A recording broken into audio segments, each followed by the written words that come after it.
بسم اللہ والسلام علی رسول اللہ۔ ایک سوال ہمارے دارالفتہ میں بہت زیادہ آ رہا ہے، کیا میت پر نوحہ کرنے کی وجہ سے، پیٹنے کی وجہ سے میت کو عذاب ہوتا ہے؟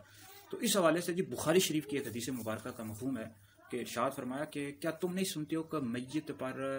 آنسو بہانے کی وجہ سے اور دل کے غم پر عذاب نہیں ہوتا، بلکہ میت پر نوحہ کرنے کی وجہ سے میت کو عذاب دیا جاتا ہے۔ تو بہرحال آنسو بہانے کی وجہ سے میت کو عذاب نہیں ہوتا، نہ ہی دل کے غم پر، بلکہ میت پر نوحہ کرنے کی وجہ سے، پیٹنے کی وجہ سے، وویلا کرنے کی وجہ سے، بین کرنے کی وجہ سے میت کو عذاب دیا جاتا ہے۔ اب میت کو عذاب دیا جاتا ہے، اس کا مطلب کیا ہے؟ تو مرقات المفاتیح میں ہے کہ جس بندے نے مرنے سے پہلے وصیت کی کہ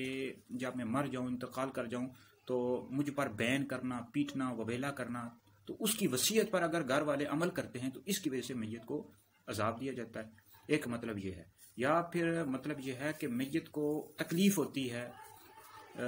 یا پھر اس کا ایک مطلب یہ بھی بیان کیا گیا کہ جب اس کی روح قبض کی جا رہی ہوتی ہے اور اس کے گھر والے وویلا کرتے ہیں، بین کرتے ہیں، بلند آواز سے روتے ہیں، تو پھر روح اس کی بڑی شدت کے ساتھ نکلتی ہے۔ تو بہرحال میت نے اگر وصیت کی تو اس کی وجہ سے میت کو عذاب دیا جائے گا، وگرنہ اگر میت نے وصیت نہیں کی اور اس کے گھر والے اپنی طرف سے وویلا کر رہے ہیں، پیٹ رہے ہیں، بین کر رہے ہیں، تو پھر اس صورت میں میت کو عذاب نہیں دیا جائے گا۔ اور بہرحال میت پر نوحہ کرنا، وویلا کرنا، پیٹنا یہ ناجائز ہے، حرام ہے، صبر کرنا چاہیے، آنسو آپ بہا سکتے ہیں۔ اور ایک حدیث مبارکہ کا مفہوم ہے کہ دو آوازوں پر دنیا اور آخرت میں لعنت ہے، ایک ہے نعمت کے وقت باجا اور ایک ہے مصیبت کے وقت رونا،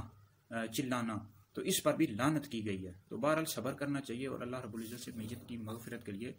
دعا کرنی چاہیے۔